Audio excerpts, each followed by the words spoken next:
And hi, everyone. It's good to be with you again. And I'll just wave to y'all up there, too. It's good to be with you. And is anybody here for the first time? Oh, super. Welcome. Everybody up there's been around for a bit. So great. Glad you're here. It's a good place to be. It's a good place to spend a Sunday afternoon. So what we do is normally have a period of practice of meditation, guided meditation, lightly guided, not a whole bunch of guidance, and then we'll have a Dharma talk, and then a chance for Q&A and conversation. So, in case is anybody new to meditation, the folks who've been here for the first time? No, you've good. So I always like to say you can't do it wrong either. So allow that to get out of our head. Even if you've been doing it for a while, sometimes we get into this place of thinking it should be a certain way or should have some particular type of experience, and instead recognizing that it will be whatever it is. So to let that ease in, maybe having an intention as we start. So we'll sit for about 40 minutes and so I invite you to find your posture, find your seat, letting your eyes close if that's what's comfortable for you, or with a soft focus in front of you, whatever the practice is. And let yourself relax, releasing any thoughts that you may have brought to practice with you, allowing all your responsibilities to fall to the side. Letting go of your agenda, your expectations, your to-do lists. You can leave them all at the door, to the side, as you begin to connect with the experience of sitting. Feeling yourself on the chair, on the cushion. Feeling the weight of your body as it settles in. Letting your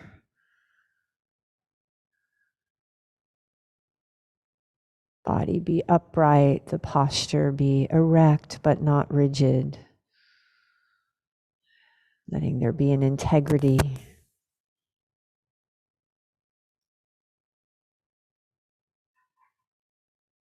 Maybe take a few moments to do a simple body scan, allowing yourself to relax, perhaps starting at the head, softening around the eyes, around the face and the jaw, relaxing the neck, the shoulders,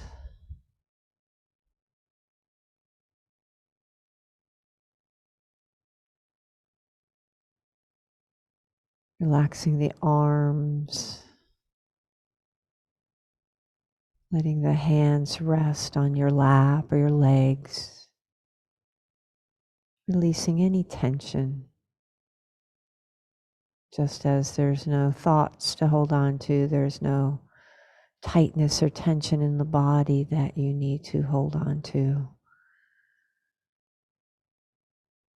Relaxing the torso, the back,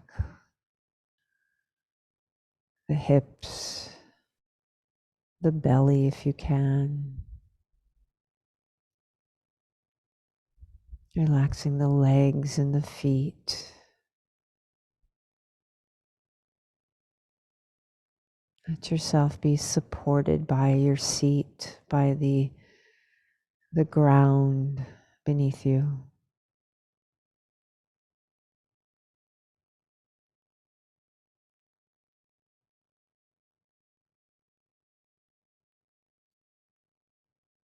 Let yourself just sit. Practice of sitting.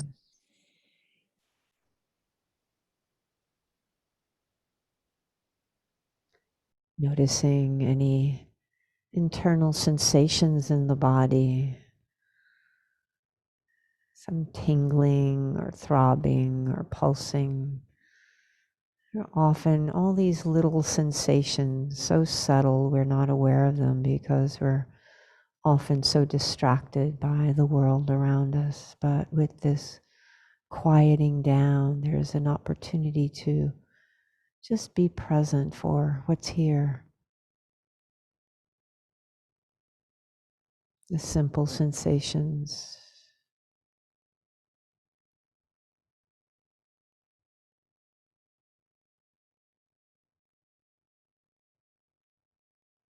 The movement of the body with the breath.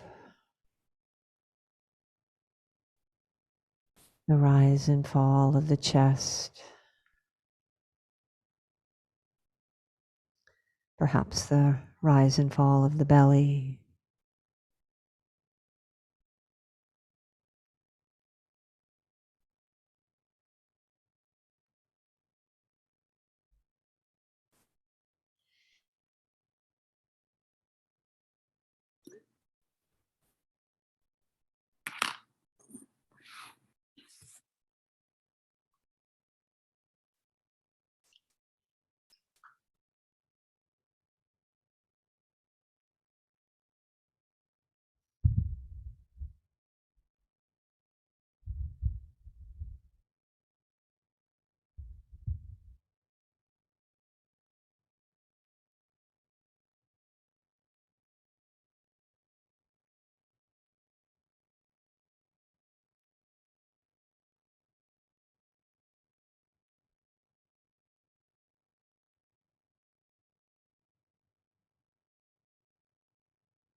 You can open up to notice what other sensations are present. There are different sounds, different smells. Perhaps you feel the coolness of the air, perhaps the warmth, and also noticing the thoughts that are present that can distract us so easily.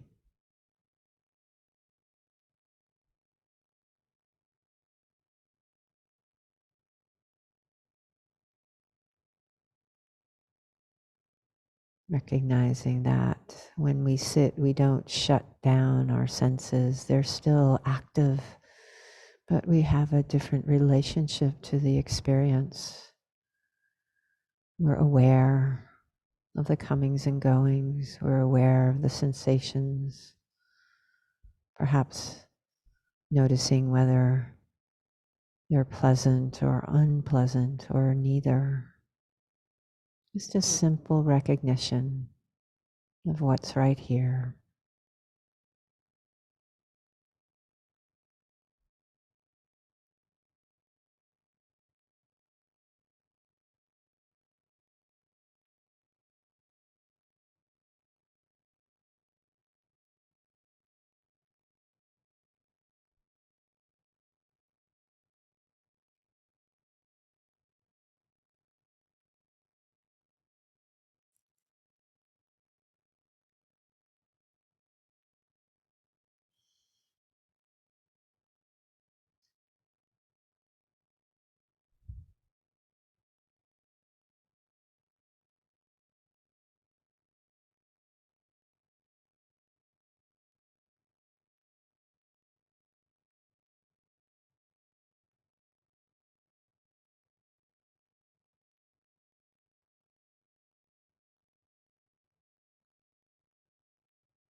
The mind will most likely drift away at some point.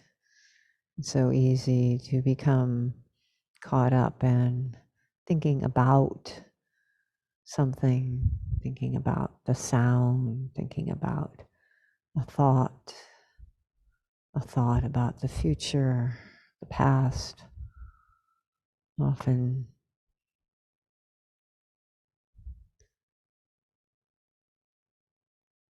takes us away so subtly sometimes, takes us into the future where we think about something, a plan,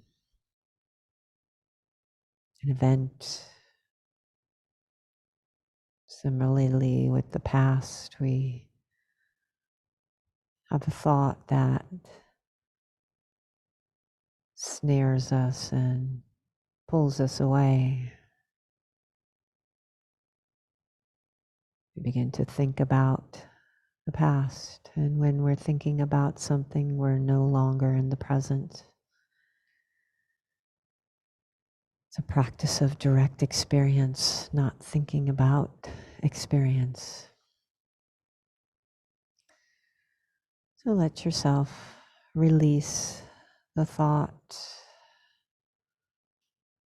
opening back into the experience of sitting,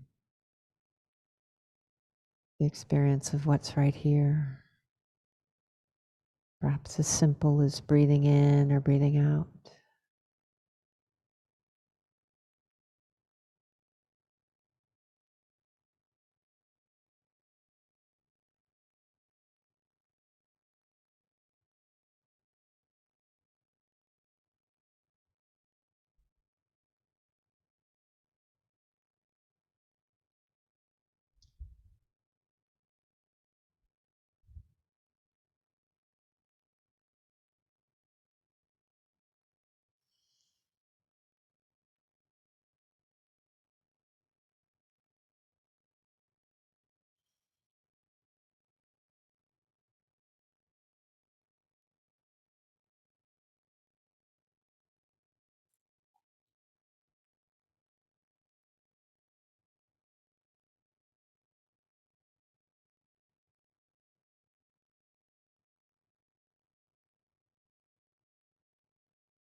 Is most likely is a practice of returning.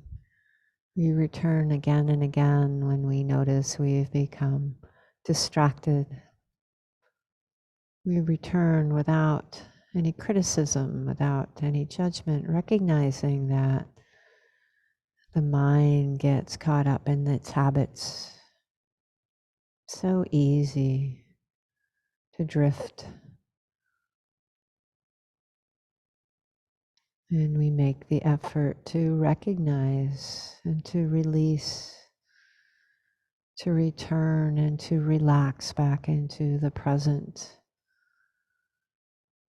experiencing the body, experiencing the breath, experiencing right here.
And you let go of thoughts, and you let go of thinking about the other sensations, the sounds, or the physical sensations, and just rest with the experience in a nonverbal way. There's a stillness that can arise, a tranquility. There's no need for a particular experience, a particular sensation. There's no preference. The mind can be still and present. It's also helpful to recognize that, even if it lasts only for a breath or two, seeing that it's present and possible is so helpful.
At times, when you drift away, you may be able to follow the trail back to what thought distracted you. Other times, it's too far gone. But when you release and return, perhaps there's something present underneath the thought that you can rest with, perhaps an emotion, a feeling. Let yourself be here.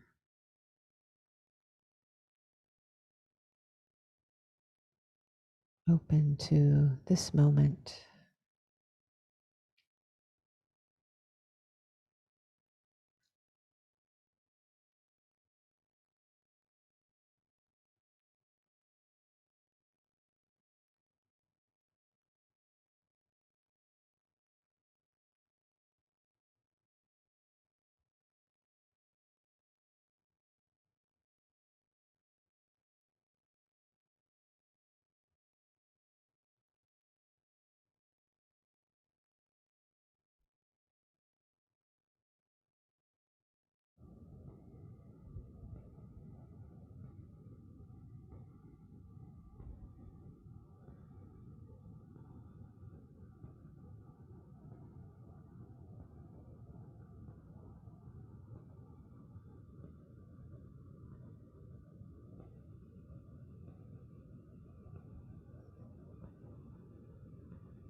Continue to relax the body and relax the mind, releasing into gentle awareness right here. There's nowhere else to be.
We are coming now to the last few moments of our sit this afternoon.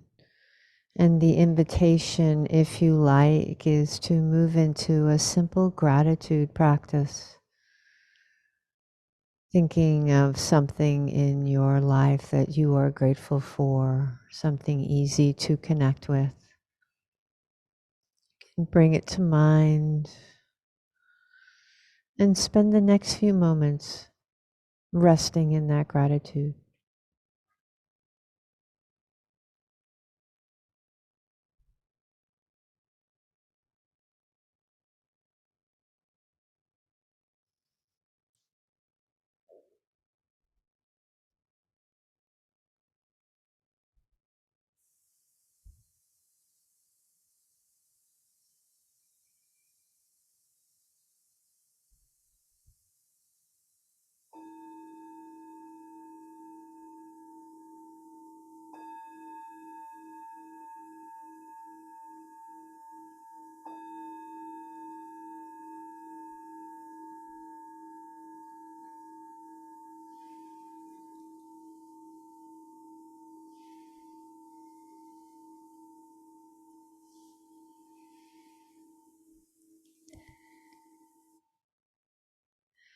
Thank you, everyone.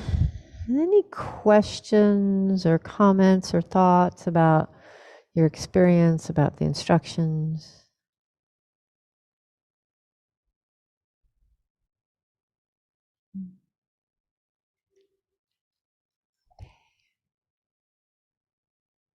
Nothing. Okay.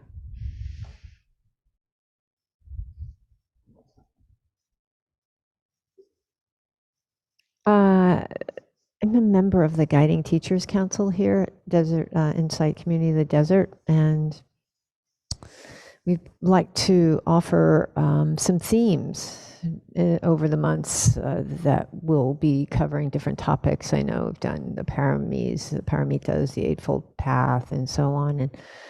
And we did Buddha, Dharma, Sangha, the Triple Jewel, recently. And this month, we're going to be talking about liberation, maybe inspired by the 4th of July. I don't know. But that's what that's what we're going to talk about. So Ian, Jokai, and I each week, starting today, will be discussing liberation. And that's what I'm going to talk about this afternoon. Because, you know, when we talk about the Buddha and his teaching, he said, I teach two things: the nature of suffering, the nature of dukkha, which is usually translated as suffering, but also means dissatisfaction, unease. But he teaches the nature of suffering and the end of suffering, what causes it and how to move away from it. And the end of suffering is liberation. The end of suffering is freedom, it's nibbana, nirvana, enlightenment. So it's really important to understand what we're talking about. It's helpful to understand what we're talking about so we can know what we're moving towards, and we can recognize it perhaps when we experience it. I think it's really important to recognize, because a lot of times you can have an experience and not know what it is and just kind of let it fly by. There's that ignorance, that delusion, but to have a clarity and an understanding, I think is really helpful. And so I wanted to talk about a particular aspect of this afternoon. And what I really like to think about is liberation. There's the enlightenment that comes when we have, well, enlightenment, basically freedom is letting go. Let me just put that out there. I taught a day long last week. Was it only a week ago? I was here, and letting go is really what the Buddha taught. Letting go of our clinging, letting go of our craving, letting go of our aversion, letting go of those things that keep us attached to the world, that keep us enmeshed and entangled. He used the word entangled a lot, that help us disentangle. And when we're disentangled, we're free. It's like if you're caught up in something, you're not free. There's no liberation. There's no freedom of movement. You're caught by whatever it is. And so there's the eventual freedom of enlightenment where we're no longer trapped and there's no more rebirth according to the teachings. But there's also the flavor of freedom in this moment. And so to recognize what that is I think really important. And I think these teachings are especially important right now with the insanity of the moments we're living through. If there's nothing that we can connect with that will bring an ease in a wise way, it's really hard. And I have found these teachings have given me a foundation to land on when the insanity just kind of ramps up. And it seems to be on 11. It's been on 11 for a few years now, if you know that reference. It's like the amplifier doesn't go to 10, it goes to 11 because it's extra nutsy. And so this I have found as a way to really find some ease. And in the teaching of equanimity, which is, again, at the end of many lists, it's where we're walking towards. There's freedom in equanimity. There's liberation in equanimity. The Buddha talks about us not being knocked over by the 8 worldly winds. We're not knocked, we're not caught up in praise and blame or gain and loss or pleasure and pain. We can be with them, because they're going to happen. They're going to happen. There is this nature of being a human being where there is loss, there is sadness, there is grief, there is birth and death. That's going to happen.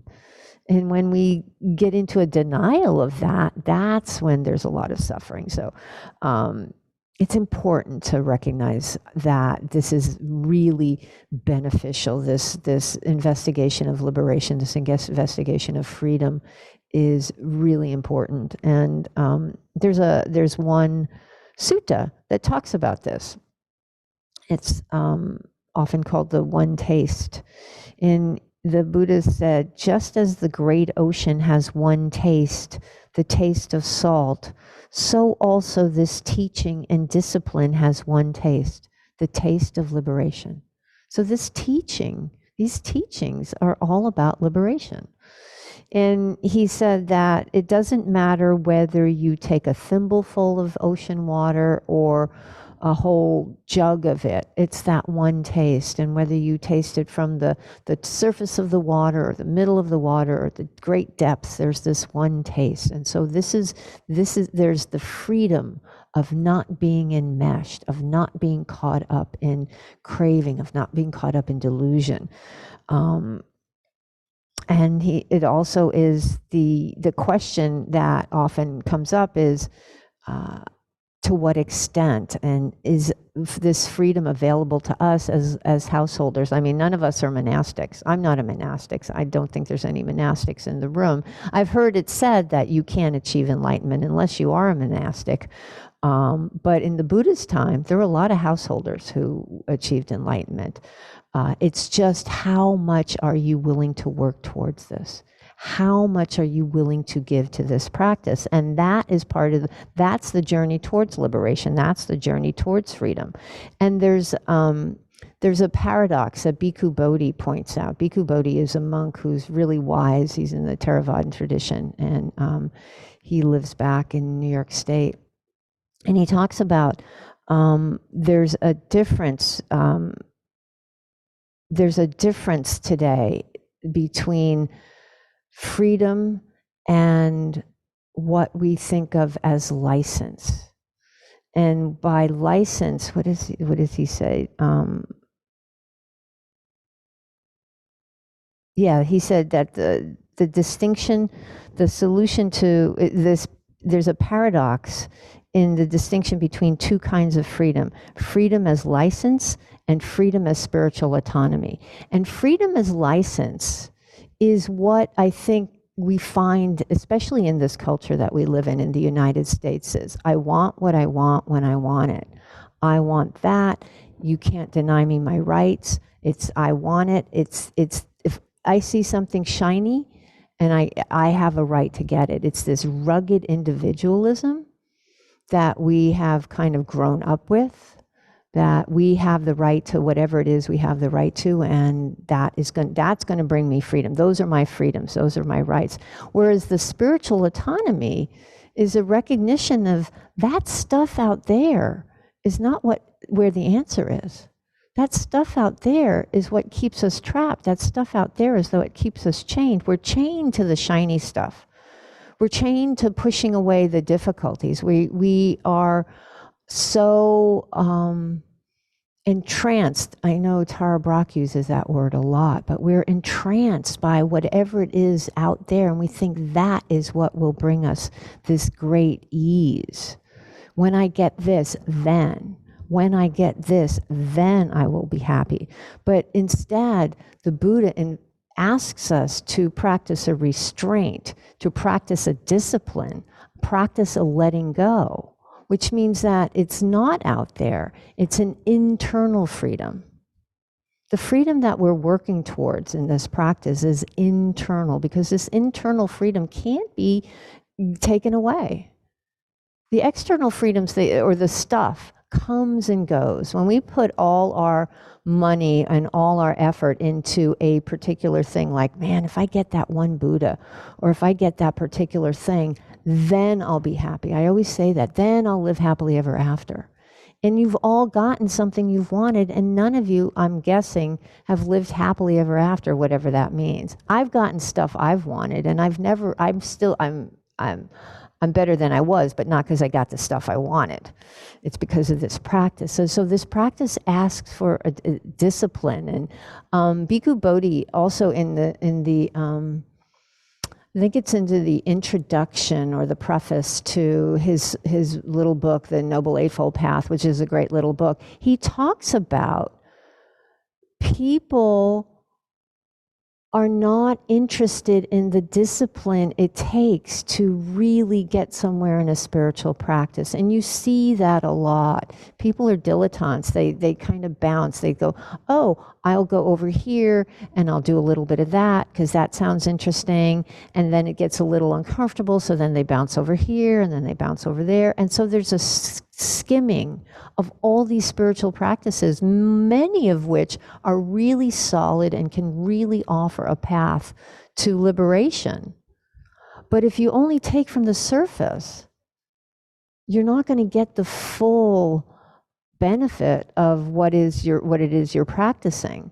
Like if I only sat, when I started down this path of meditation and insight practice, if I got up when it started getting rough, I'd have been gone decades ago.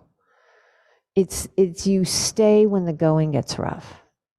But we're not used to that. We're always chasing the pleasant. I want it, and if it's not giving me pleasure, then obviously it's not working.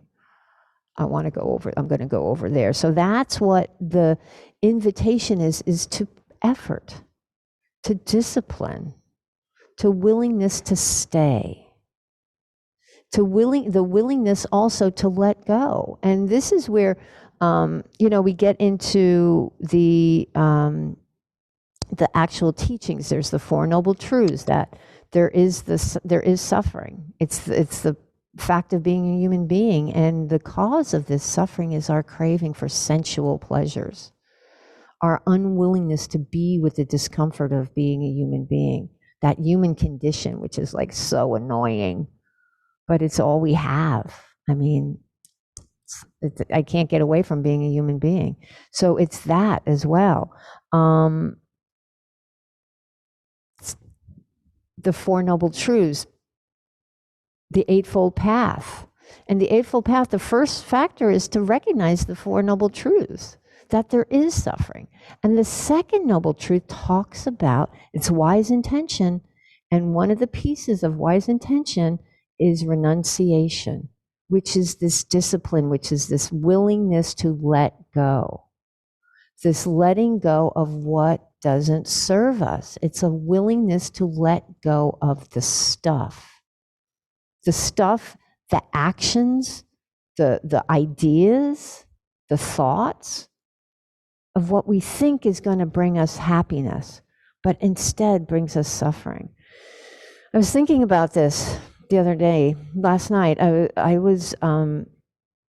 I've come up with this idea that I used to have a really small outlook of the world. I had a pea brain. And everything, I saw the world in a particular way. And I needed to behave in a particular way, because if I wanted a particular outcome, I had to behave in a particular way, and certain things meant certain things, and if they didn't do it that way, then it meant something else. And it was so small and so constricted, and it's impossible to live in such a constricted way. But I had built up this world view to keep myself safe, to think, to what I thought was going to take me down a path to happiness, but it was just always out of reach, always out of reach, always out of reach. Or I would get the one thing and think that was it, and then just be, it's like, trying to pick up sand with your fingers. It just falls right through There's nothing there. There's nothing there. Because I'm so stuck on this idea of what it's supposed to be, this deep conditioning that we have, that we all have. And so I had to be willing to let go of that worldview, to chip away at that little armor, that idea of the world, to be willing to chip away at it, to be willing to let go of it and say, maybe it's not that. Maybe it's something different. Maybe you don't have to do a particular thing. Maybe I don't have to look a particular way. Maybe you don't have to believe something. Maybe y'all don't have to behave, and I can still be okay. It's not an external, our spiritual freedom cannot be achieved through external means. It's an internal path of purification. That's what this path is. It's an internal path of purification where we chip away of that stuff that causes us suffering. And that's when we have to recognize what gets in the way of our freedom, what gets in the way of our liberation. What brick wall do we keep running into? And only we can answer that.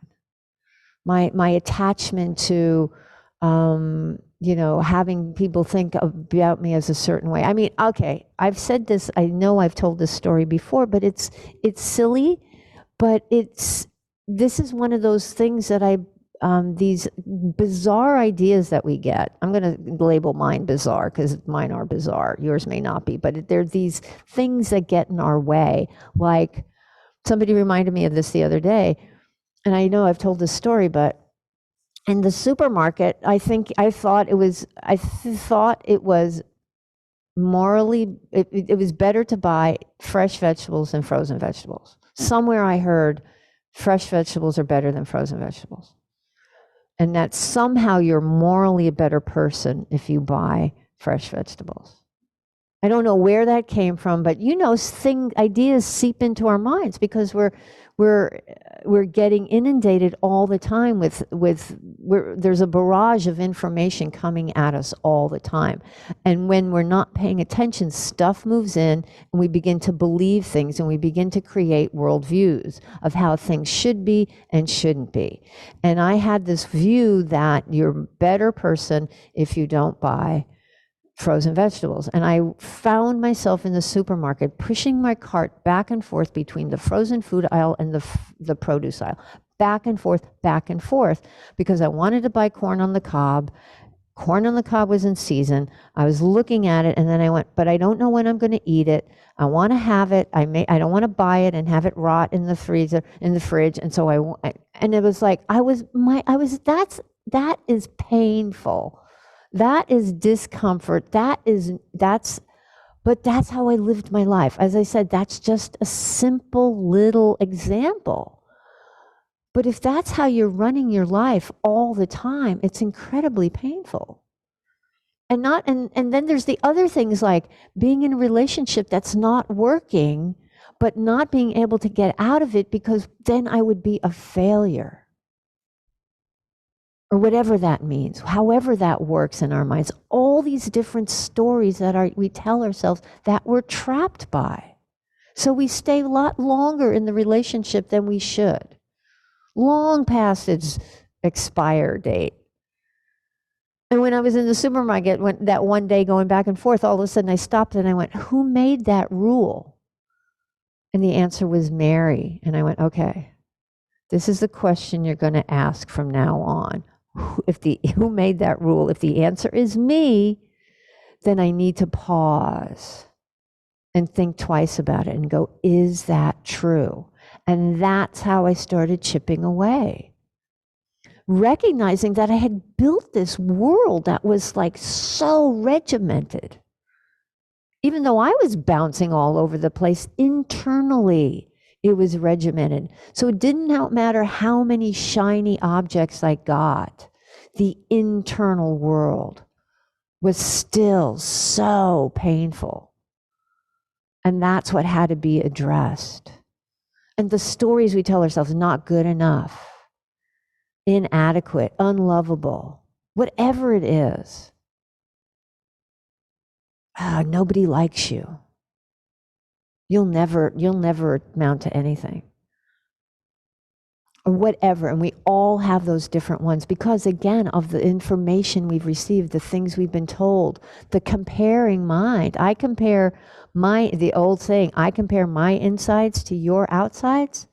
And you look, even in meditation, go on retreat and open your eyes and look, everybody else is a much better meditator. Look at them. And I'm like, oh, if they only saw my insides. It's like, even there. So we do these things to ourselves. So the freedom comes when we can begin to let go of that. It's an internal proposition. It's not external. It's not external. Ajahn Chah is a monk in the last century in Thailand who I love. I love his teachings. And the passage he talks about, he says, when suffering ceases, where do we go? What are we practicing for? We are practicing to relinquish, not in order to gain anything, but to relinquish. There was a woman this afternoon who told me that she is suffering. I asked her what she wants to be, and she said she wants to be enlightened. I said, as long as you want to be enlightened, you will never become enlightened. Don't want anything. Don't want anything. There's a passage that I love. I didn't bring it with me, from Ajahn Sumedho, who is also a monk in the Thai forest tradition. And he talked about let go, let go, let go. Be an earthworm.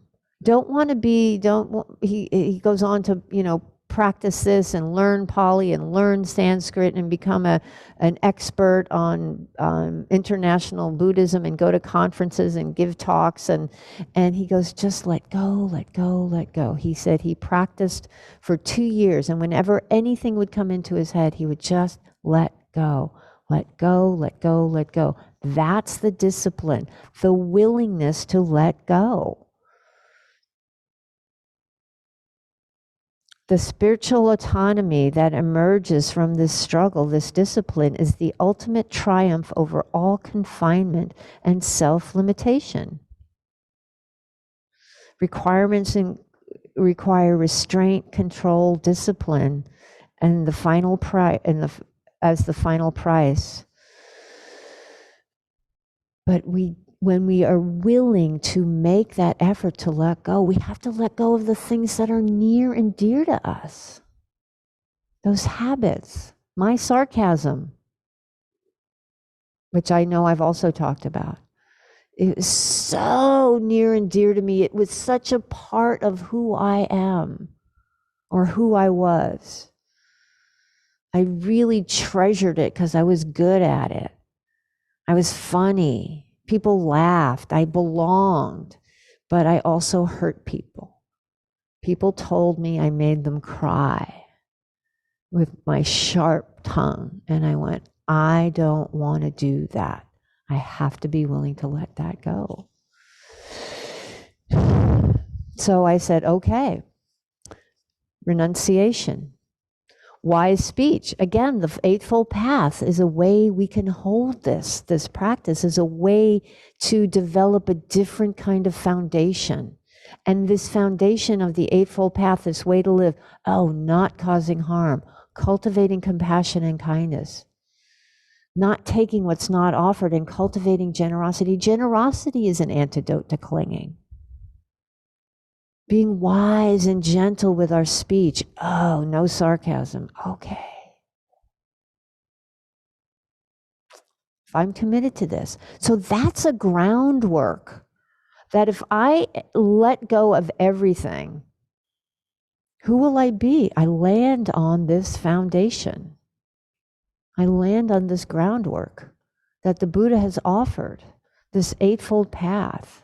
This path away from clinging, this path away from being enmeshed and entangled, this path of purification, of burning up all those things that cause suffering, cause dissatisfaction and comfort. And Ajahn Buddhadasa, who was a monk also in the last century, he said, You know, we let go of I and me and mine and this taking birth as the people who want. I am the person who wants. I see something shiny, I want it. I become that person. I'm the person who wants that. I'm the person who doesn't want that. And he said, when we experience the deliciousness of something, we think that we have the freedom to experience this deliciousness. For the sake of some physical delight, we abandon our spiritual freedom. In fact, we have surrendered our freedom to the power of that delicious thing.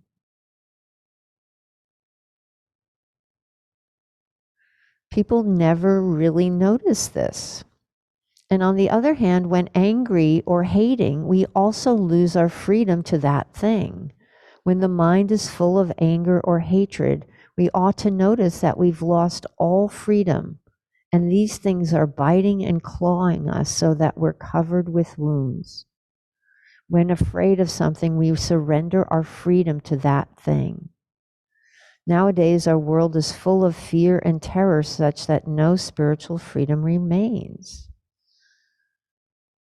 When we give ourselves over to these things, it doesn't mean that there isn't fear. That doesn't mean there isn't these emotions. But we recognize them for being there and we don't give ourselves over to them. We don't let, we have this clarity, this mindfulness so that we can see what's happening.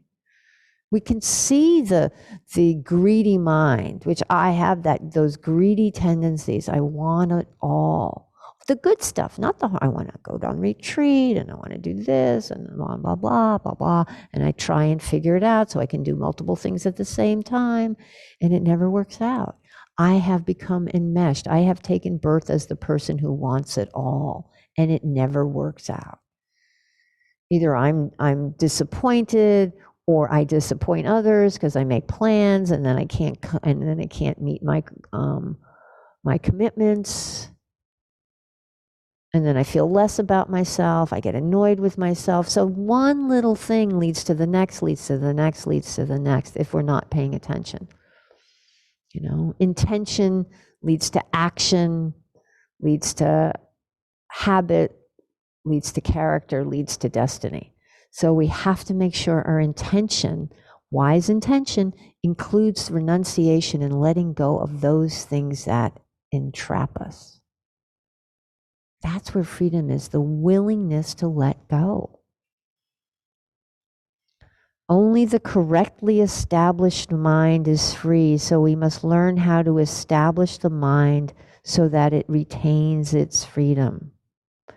It's living in this place of no preference, of recognizing that right now it's like this.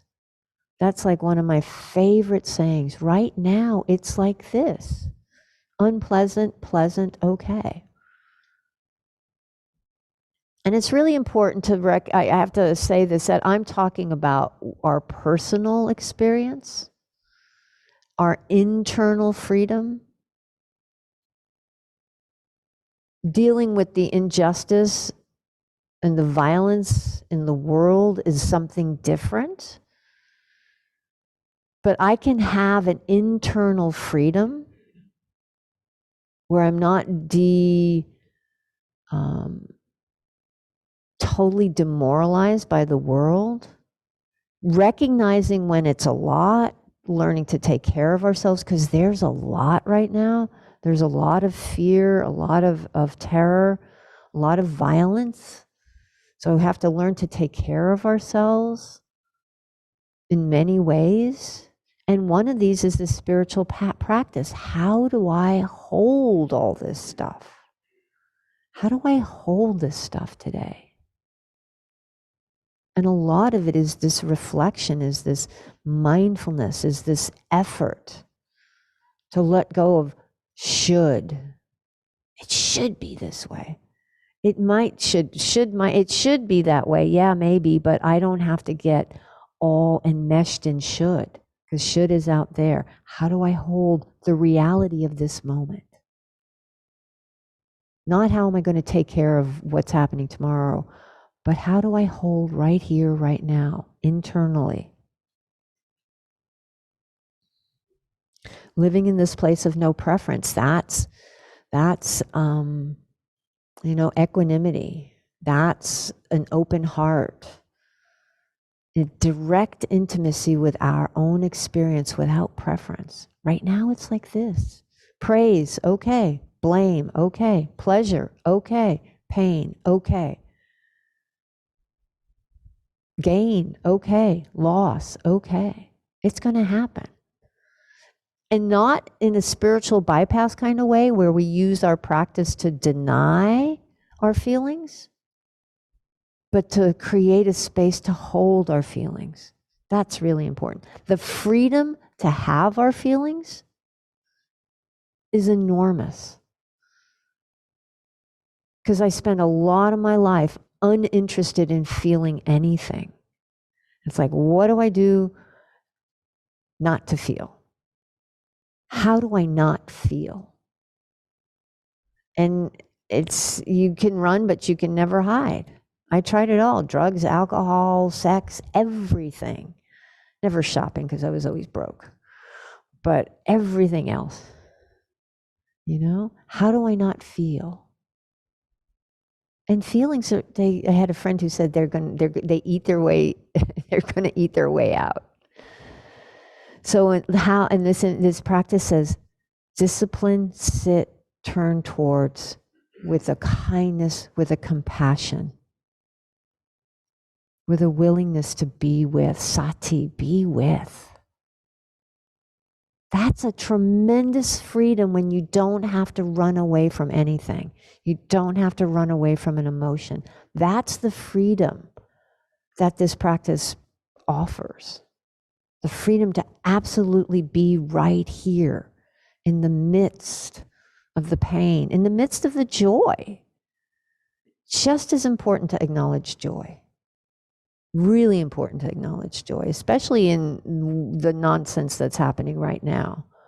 And you hear a lot of people say, yeah, you're not going to deny my joy because it's here. I'm going to laugh at the cute little babies and the silliness of my cats. Because it's right there. We're present with our moment. Jack Kornfield said, this is the final message of the Buddhist teaching communicates to its followers. You are free. This freedom is the very nature of our own heart and mind. In the Mahayana tradition, they talk about Buddha nature. But there is a freedom that's available to us right now. When we let go of clinging, when I know you have each experienced this moment, whether you're aware of it or not, where you're just right here, just sitting, just present, just being, with no need for that, no need for this. But the Buddha talked about remembering when he was a young boy, just sitting and watching his father, just at ease. Recognize those moments of ease. Because if we don't recognize the freedom when it's there, we're missing out. We must be somewhere else. So recognize the ease. Sitting outside in an evening looking at the hills, just sitting, just being. Recognize the ease, the freedom, because you're in that moment, you're not wanting anything. You're not hating anything. You're not pushing or pulling. There's no preference. There's just an intimacy with the moment. That's the freedom. But it takes effort. It takes willingness. My life has changed dramatically because of this teaching, because of the willingness that I've brought to this practice. The effort. One of the factors of the Eightfold Path, wise effort. 7 factors of awakening: mindfulness, paying attention, effort, investigation. What's going on here?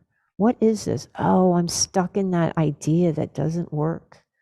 How do I let that go? And then when you can let go of that, let go of the hindrances that get in our way, this craving, this aversion, this restlessness, this worry, this fear, this doubt, this dullness. There's an ease that arises, a joyfulness, a tranquility, a collectedness of mind, and equanimity. That's the path to awakening.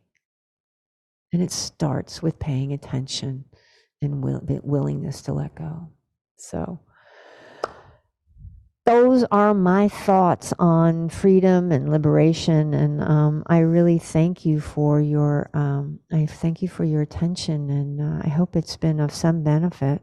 Thank you so much for being here. I'm not sure who's next week, whether it's Ian or Jokai, but we'll be, as I've mentioned, they're each going to offer their own take on this, which is very important because it's what the Buddha teaches: liberation. And then in August. Next month is August? Yeah. Beginning in August, maybe beginning the end of July, I'm not sure, we'll have the announcement out. We're going to talk about working with difficult emotions, which again is so helpful for right now because we all are probably experiencing difficult emotions. So that's our next month. And thanks for being here. Thanks for supporting ICD, both with your donations in the basket here or online, or generosity. Volunteering is an act of dana as well. Getting involved. I know if there's a way you would like to become involved, I'm sure Adrian could point you in the right direction. I don't know if Jason could point you in the right direction too. Yeah, Jason could point you in the right direction. But that's how we continue this this community, this beautiful sangha. Is we each contribute to it. So thanks for paying it forward so that we have a space to meet again. It's lovely to see you all, and I will see you next time. And remembering that any goodness we practice is hopefully carried out to all corners of the world. We practice not only for our benefit, but for the benefit of all beings. May all beings be free. Thank you so much, and I will see you next time.